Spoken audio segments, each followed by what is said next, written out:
আজ আমি আপনাদের সঙ্গে খুব সহজ এবং ভীষণ টেস্টি একটা থালি রেসিপি শেয়ার করছি। নমস্কার, আরোমা অফ রান্নাঘরে আপনাদের সকলকে স্বাগত। আজকে আরো একটা নতুন রেসিপি নিয়ে এসেছি। চলুন শুরু করি আপনাদের সবাইকে সঙ্গে নিয়ে আজকের রেসিপি। দেখুন, এখানে বেগুনের মধ্যে একটু করে চিড় লাগিয়ে দিয়েছি, ক্যাপসিকামেও চিড় লাগানো আছে। এর মধ্যে রসুন, কাঁচা লঙ্কা, পেঁয়াজ, টমেটোর মধ্যেও রসুন দিয়েছি। এগুলোকে সবগুলোকে এবারে আস্তে আস্তে পুড়িয়ে নেবো, যেন পুরো ভালোভাবে রোস্ট হয়ে যায় বা পুড়ে যায়। তারপরে এটাকে কি কি দিয়ে মাখবো আমি দেখাবো। দারুণ খেতে হয়, রুটি, পরোটা, যে কোনো কিছুর সঙ্গে ভালো লাগে। এখানে এত ঠান্ডা না এখন, আমরা রুটির সাথেই খাবো এটাকে। ডিনারে, লাঞ্চে, যে কোনো কিছু সময় খেতে পারেন, খুব ভালো লাগবে। এমনকি ব্রেকফাস্টেও ভালো লাগবে যারা রুটি খায়। উল্টে পাল্টে ভালোভাবে পুড়িয়ে নেবো। পেঁয়াজগুলো কাঁচা দিতে পারেন, কিন্তু এই যে ঝলসানো টাইপের একটু যে পেঁয়াজটা হয় না, এটা টেস্টটা দুর্দান্ত হয়, সেজন্য পেঁয়াজটাকেও পোড়াচ্ছি। এই লঙ্কাটার না আলাদাই টেস্ট হয় পুড়ে গেলে। সবগুলো ঠান্ডা হয়ে এসছে, এবার আস্তে আস্তে এগুলো সবকটার খোসা আগে আমি ছাড়িয়ে নেব। সব কিছু খোসাগুলো ছাড়িয়ে নিয়েছি। এবারে এগুলো, পেঁয়াজটা তো আর ম্যাশ করা যাবে না এমনি, তাই একটুখানি না কেটে নিতে হবে। এইভাবে ছোট ছোট টুকরো করে কেটে নেব। এর যা টেস্ট হয় না, আমি বলে বোঝাতে পারবো না। একবার করে দেখবেন, তাহলে বুঝতে পারবেন। আমি বারবার বলছি, সরি। হ্যাঁ,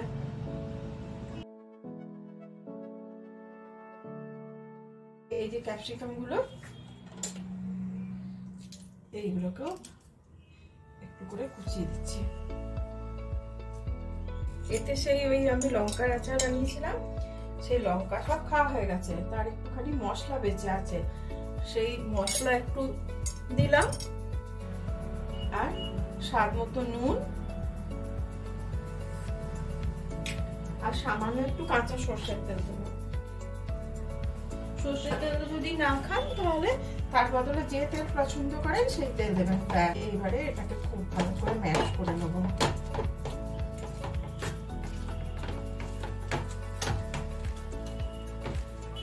এই লাল লঙ্কাটা না ঝাল হয় না, কিন্তু স্বাদটা খুব ভালো আছে।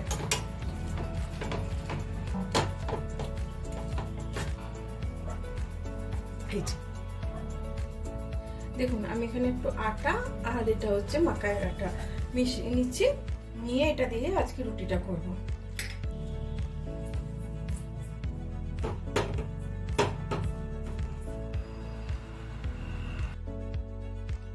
তাওয়া গরম করে নিয়েছি, ব্যাস এবার ফটাফট রুটিগুলো করে নিচ্ছি।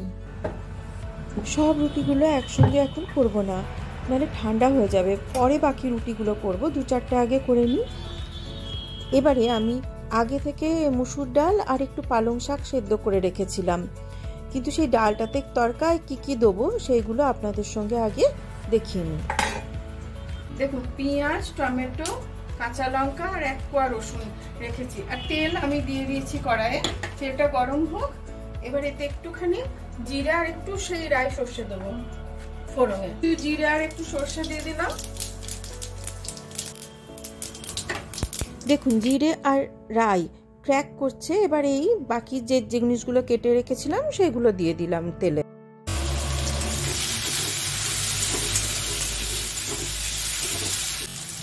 দেখুন, একটু হলুদ দিচ্ছি আর একটু লঙ্কার গুঁড়ো দেবো।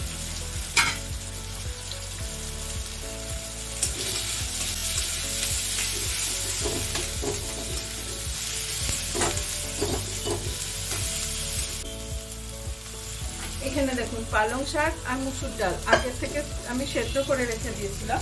এবার এটা আমি এতে মিশিয়ে দেবো।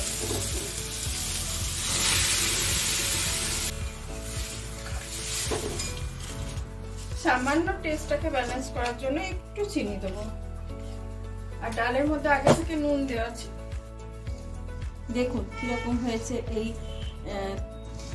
একদম সিম্পল থালি, যে কোনো সময় বানাতে পারেন, হয় লাঞ্চ, ডিনার অথবা ব্রেকফাস্টে। খুবই ভালো লাগবে খেতে, শীতকালে তো অসাধারণ লাগবে। একবার বানিয়ে অবশ্যই আমাকে কমেন্ট বক্সে জানাবেন কিন্তু।